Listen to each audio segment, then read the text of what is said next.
So the same thing always happens when a new device launches. The media gets review units ahead of the official launch, and we get to use them while we write our review. Then the press embargo lifts, every outlet posts their reviews and videos at the same time, writers and commenters go back and forth, and it's a huge frenzy of opinion and buzz for about a day, and then it all goes away. Sure, there's some follow-up coverage, but after that initial blast, almost no one revisits the device to see how well it's aged, because we're all on to the next big thing already. So let's do something about it. Let's have a look at a device after a couple of weeks after release and when it's not shiny and new anymore.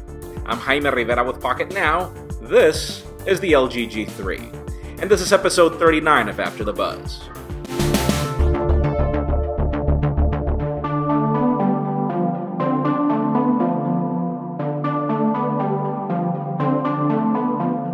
It's been more than 3 months since we last reviewed the LG G3, and at times when Apple has decided to go big on smartphones, we're sure you're already starting to wonder if the G3 is worth considering after the buzz. A quick answer would be absolutely, and let me tell you why that is. If you're a spec head, you probably already noticed that even with the recent smartphone launches we've seen, none have surpassed the G3 in anything. This is still one of the few smartphones in the market that offers a complete non-compromise experience for the same price as the rest of its competitors. Where competitors are still doing 1080p displays, the G3 does Quad HD. Where competitors are leaving out certain features, the G3 makes everything expandable. Now, if you're not a spec head like me, for example, you'll notice LG's attention to detail with its hardware. As was the LG G2 that I loved last year, this device is a phablet that doesn't feel like a phablet, nor was it priced like a phablet. The bezels are so small here that you don't really feel like if you're holding a 5.5-inch display, and on that note, a gorgeous display as well. Sure, it is Quad HD, but even if you wouldn't notice pixels on a 1080p counterpart, the color reproduction and viewing angles are amazing, even though it's not as bright in direct sunlight. It doesn't feel as solid as last year's G2, but it is less slippery to the touch, and it is less of a fingerprint magnet with its brushed aluminum finish, even though, well, that's faux aluminum finish. It also handles dents better than most phones that I've used, making it look like new even after so many months of use. Overall, if you're spec obsessed or simply in search for a non-compromise experience for your money, look no further, the G3 is a great option. Benefits don't end with the hardware though, as there is a lot to say about the software after 3 months of use. Last year I recommended that you swap LG's overbearing user experience with a third-party launcher, but this year things have changed and for the better.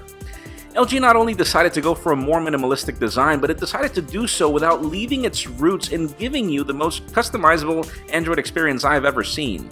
For some of you these may be gimmicks, but for me they're not.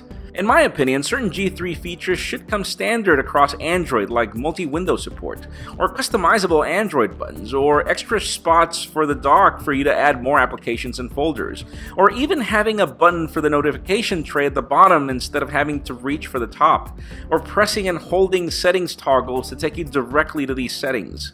I could go on into more detail over what this phone can do, but I'd rather you take a look at Michael or Taylor's review since we're still running the same version of Android here. What's important is that ever since I started using this phone, I haven't found anything significant to complain. Yes, you might notice that the launcher redraws itself here and there after you unlock the phone certain times, and yes, the text for third-party applications may look fuzzy because of the 2K display, but these are not really deal breakers for most of you. The same can be said about actively using the G3 over time. I've loaded this phone with everything but the kitchen sink, and it feels just as fast and responsive as when I unboxed it. This particular AT&T variant comes with 3 gigs of RAM, and one thing that I've noticed is that applications take less time to refresh when you multitask, and that has to be because of the added RAM.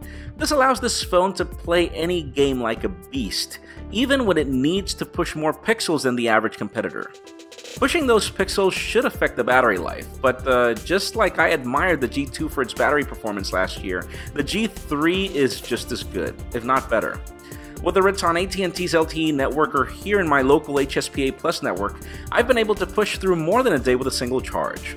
That network performance has been just as good for data speeds as well, and phone calls sound okay, even though callers did sometimes tell me I sounded muffled depending on how I held the phone. Now, what was a true shocker for me was the speaker. I hated the speakers on the G2, but the 1-watt speaker is probably one of the best that I've heard in the industry, even if it's backfiring. That says a lot. Now, the optically stabilized camera at the back is also good, and notice I say good.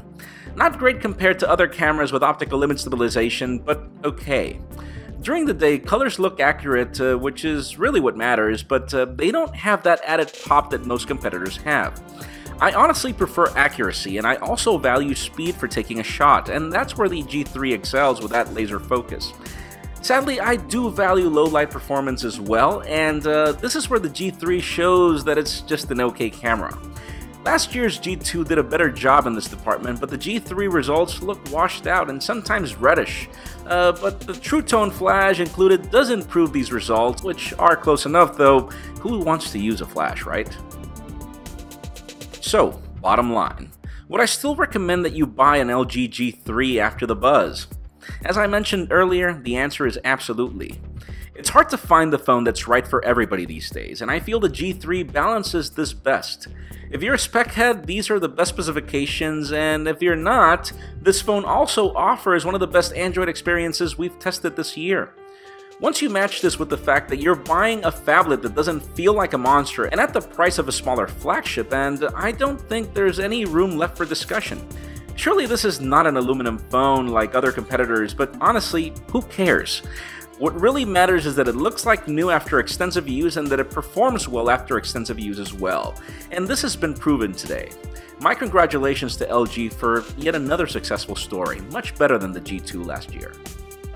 That's it for episode 39 of After the Buzz with the LG G3. Thank you very much for watching. Please leave us a comment with your experiences with this phone after a couple of months of use. And also make sure you follow us on social media and subscribe to our YouTube channel as well. You can follow me on Twitter, Jaime_Rivera. Please give this video a thumbs up if you like what you saw. I am Jaime Rivera. Thank you very much for watching. We'll see you on the next one.